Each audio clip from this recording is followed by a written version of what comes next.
Professional চোর পাওয়া যায় বিশেষ বিশেষ জায়গায়, যেমন সদরঘাট গেলে পাওয়া যাবে না, গাবতলী গেলে, কমলাপুর গেলে, এয়ারপোর্ট গেলে পাওয়া যাবে না। আর এই জামানে অনেক বেশি পাওয়া যায় মাহফিলে। মাহফিলে সাবধান। আমার জীবনে এমন মাহফিল কম দেখেছি যেখানে 2টা 4টা 10টা 20টা মোবাইল চুরি হয়। এমনকি ছোট থেকে ছোট, বড় থেকে বড়, ভিড় হলেই হলো। আর সবচাইতে বেশি চুরি হয়, সাবধানে থাকেন, সবচাইতে বেশি চুরি হয় বক্তা যখন নামে তার সঙ্গে মুসাফাহা করতে, আখেরে যে একটা ঠেলাঠেলি হয়, নাকি হয় না? হয়। ওই ঠেলাঠেলিতে একদিকে তো মানুষ কষ্টও পায়, কেউ ব্যথা পায়, মুরব্বীদের বেশি ঝামেলা হয়, অনেকে জুতো পর্যন্ত ছিঁড়ে যায়, টুপি পর্যন্ত পরে যায়। আর কিছু লোক তো মুসাফাহা করে হাতের সাথে, মাঝখানে 2-4 জন মুসাফাহা করে পকেটের সাথে। এখন মুসাফা শুধু যে আপনাদের করে তা না, মাঝে মধ্যে হুজুরদের পকেটের সাথেও মুসাফাহা করে। আর টার্গেট তো থাকেই, কেউ যাবে না খালি হাতে হুজুরের দরবার থেকে। এখন হুজুরের পকেটে কিছু না কিছু তো থাকবে। এখন যদি আবার হয় যে কমিটি হাদিয়ে দিয়ে দিচ্ছে স্টেজে, তাহলে নজরে তো থাকে। অথবা হুজুর কোনো কারণে মোবাইল বের করেছিল, আর যদি মোবাইলটা হয় আইফোন অথবা এই টাইপের কোনো ব্র্যান্ডের, কোনো কথাই নাই। কোন ফাঁকে যে হাওয়া হয়ে যায় আল্লাহ ভালো জানে। আমি তো এটাই ভেবে পাই না, চোররা এত মনোযোগ দিয়ে এত লম্বা টাইম বয়ান শোনে কেমনে? কারণ চুরি করতে হলে বয়ান তো শোনা লাগবে না ভাই। বয়ান না শোনে এখন মাঝখানে তো আর চুরি করার সুযোগ নাই। ভিড়াভিড়ির টাইমের জন্য এত লম্বা টাইম বয়ান শুনতে হবে, কিন্তু এত বয়ান শুনেও বেটারাদের হেদায়েত হয় না। হবে কেমনে? কারণ অন্তরে তো আগেই মোহর মেরে রেখেছে, ধান্দা তো ভিন্ন কিছু বানিয়ে রেখেছে। এখন মক্কার ইমাম আর মদিনার ইমামরে এনে বয়ান করালেও লাভ নাই। দরজা জানালা যখন লাগিয়ে রেখেছেই, যেই এসে কথা বলুক ঢুকবে না কিছু ভেতর। তো এখন তারা চলে গেলেন মক্কা ছেড়ে মদিনায়। এবার তাদের পণ্যগুলোকেও দখল করে এবার ভাবলো এগুলোকেও পুঁজি হিসাবে খাটিয়ে কয়েক গুণ মুনাফা হাসিল করি। ব্যবসায়ীদের কাছে টাকা গেলে তো বোঝেনি, সেটা তো আর ফেলে রাখার লোক না।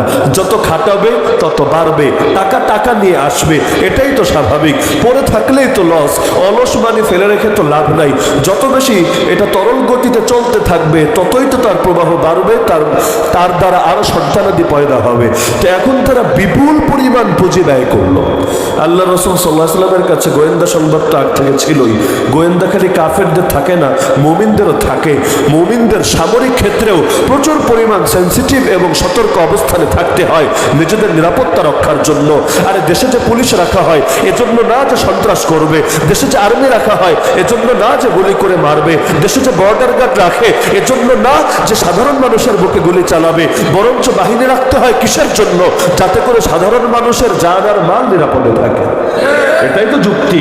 কারণ অস্ত্র সবসময় খারাপের জন্য হয় না, অস্ত্র অনেক সময় ভালোর জন্য হয়।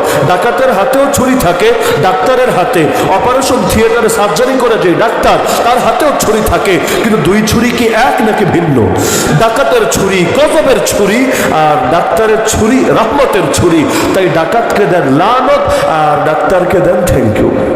খালি থ্যাংক ইউ দিলেও চলে না, মোটা মোটা বান্ডিল দেওয়া লাগে। খালি বান্ডিল দিলেও হয় না, বরঞ্চ তার প্রতি কৃতজ্ঞ থাকেন বাকি জীবনের জন্য।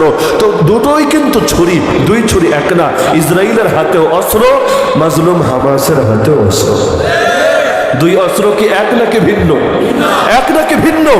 আমেরিকার হাতেও ছিল অস্ত্র আর মাজলুম আফগানিদের হাতেও ছিল অস্ত্র। 2 অস্ত্র এক নাকি ভিন্ন? আবু জাহালের হাতেও তরবারি, মুহাম্মাদুর রাসূলুল্লাহ সবাই দুরূদ পড়েন সাল্লাল্লাহু আলাইহি ওয়াসাল্লাম, তার হাতেও ছিল তরবারি। 2 তরবারি এক নাকি ভিন্ন?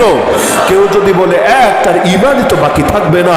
নিঃসন্দেহে আবু জাহালের তরবারি সন্ত্রাসের তরবারি, উগ্রবাদের তরবারি, জঙ্গিবাদের তরবারি, মুহাম্মদুর রাসূলুল্লাহ সাল্লাল্লাহু আলাইহি ওয়াসাল্লামের তরবারি, পবিত্র জিহাদের তরবারি, রহমতের তরবারি, ফিতনা দূর করার তরবারি। এখন ওরা বিপুল পরিমাণ পুঁজি ব্যয় করেছিল কয়েক গুণ লাভ করবে বলে। শাম দেশে গেল, প্রচুর পরিমাণ পণ্য কিনলো, কিনে এবার যাত্রা করলো। রাসূলের টার্গেট ছিল অর্থনৈতিক ভিত্তিটা যদি ভেঙে দিতে পারি। দুনিয়াদারদের নজর তো আর আখিরাত কেন্দ্রিক হয় না। দুনিয়াদাররা কাজ করে দুনিয়ার জন্যই, আখিরাতওয়ালারা কাজ করে আখিরাতের জন্যই। আমরা দুনিয়ায় না খেয়ে থাকলেও, অসুস্থ হলেও, মুসিবতে পড়লেও সান্ত্বনা কিন্তু নেই এটা বলেই যে আল্লাহ তাআলা পুষিয়ে দিবেন আখিরাতে। বলি না? উম্মু সালামা রাদিয়াল্লাহু আনহা রাসূলুল্লাহ সাল্লাল্লাহু আলাইহি ওয়াসাল্লামের 11 জন সহধর্মিনীর পবিত্র একজন সহধর্মিনী মুমিনদের মা। তার পূর্বে স্বামী ছিলেন, ইতিহাস যাকে চেনে আবু সালামা রাদিয়াল্লাহু আনহু নামে। তিনি এক যুদ্ধে শহীদ হয়ে গেলেন। এখন আল্লাহ রাসূলের সুন্নাহ হলো, আপনি যদি কোনো মুসিবতে পড়েন, সেটা হতে পারে মোবাইল চুরি, সেটা হতে পারে কারো মৃত্যু, সেটা হতে পারে যে কোনো দুঃসংবাদ, আল্লাহ রাসূলের একটা আমল হলো তিনি দোয়া শিখিয়েছেন, এ দোয়া করবেন। আরবিতে পড়লে আলহামদুলিল্লাহ, না পারলে বাংলায় করতে পারেন। কি দোয়া? আল্লাহুম্মা ইনদাকা আহতাসিবু মুসিবাতি ফাজুরনি ফিহা ওয়া আবদিলনি মিনহা খায়রা। হে আল্লাহ, আমি আপনার কাছে আমার মুসিবত, আমার বিপদ তুলে ধরছি, আপনি এই মুসিবতে আমাকে উত্তম প্রতিদান দিয়ে দেন, আর যেটা হারিয়েছি এর চাইতে উত্তম জিনিস দিয়ে আমাকে পুষিয়ে দেন। সুন্দর দোয়া না খারাপ দোয়া?